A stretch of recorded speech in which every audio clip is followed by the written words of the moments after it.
like some of the tournaments are allowing this, but especially for blue belts and OD, they definitely allow it.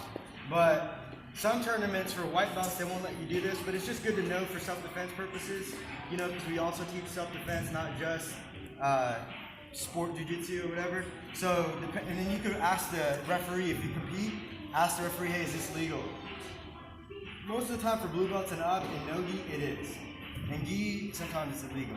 So anyway, so Renee's grabbing his hands, and let's say he's got his arms down and everything. I can't get under his arm anymore. So now I'm just gonna go over.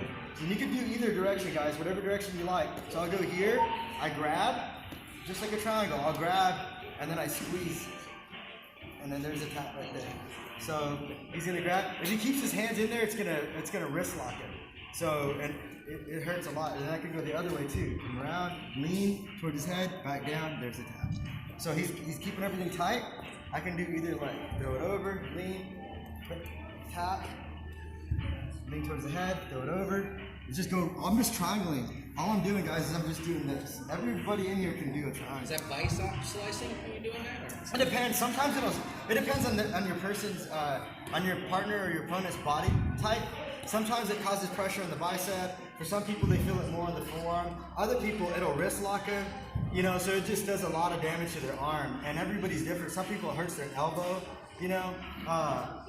Some people, it hurts both of their arms because their arms get stuck. And but you guys can try that one too. That one's easy. I'm just triangling either direction. It doesn't matter, right? So I'm just coming here, I'm coming here. So another one that I like to do is I'll come here and I'll throw my leg under.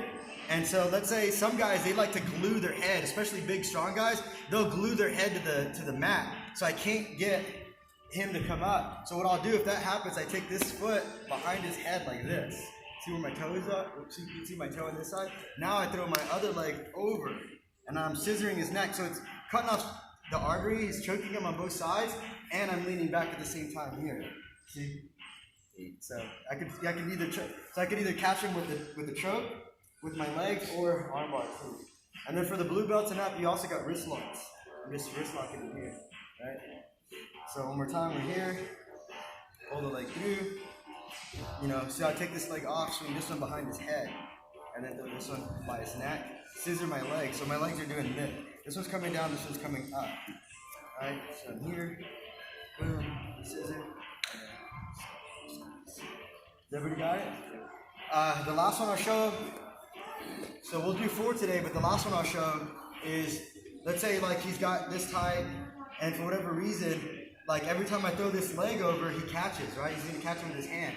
See, now it's hard for me to triangle my leg. See how he's following?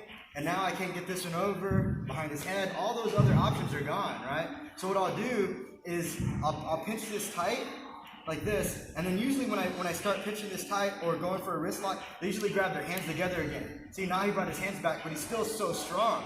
So what I'll do is I'm pulling, he's stronger, so I'll take my leg off, I throw my head to his hip, like this, and pull as hard as you can in it.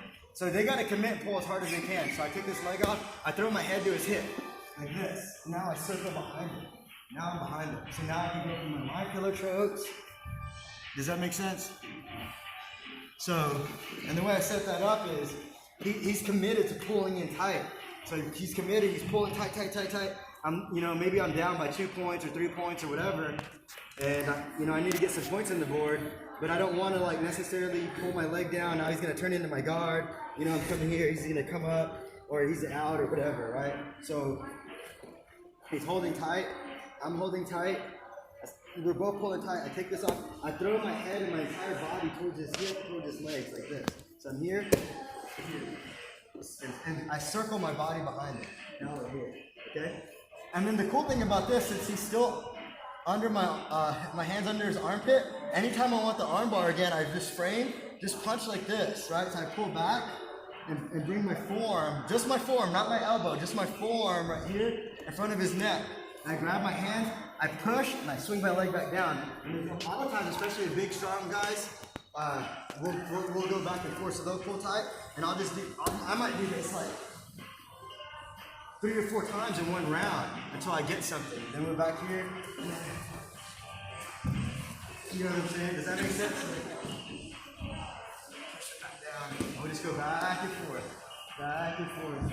until I get an arm or until I get the choke. You know, or triangle or something. Does that make sense, to everybody? All right, guys. So just to recap on those 3, because you already learned the first one.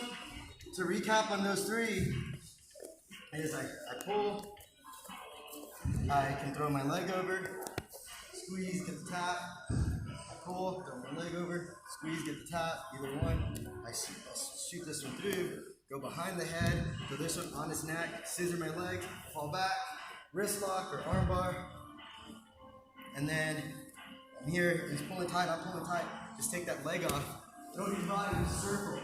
Now you're behind him, now you got 4 points. Everybody got it? Alright guys, let's try it. 1, 2.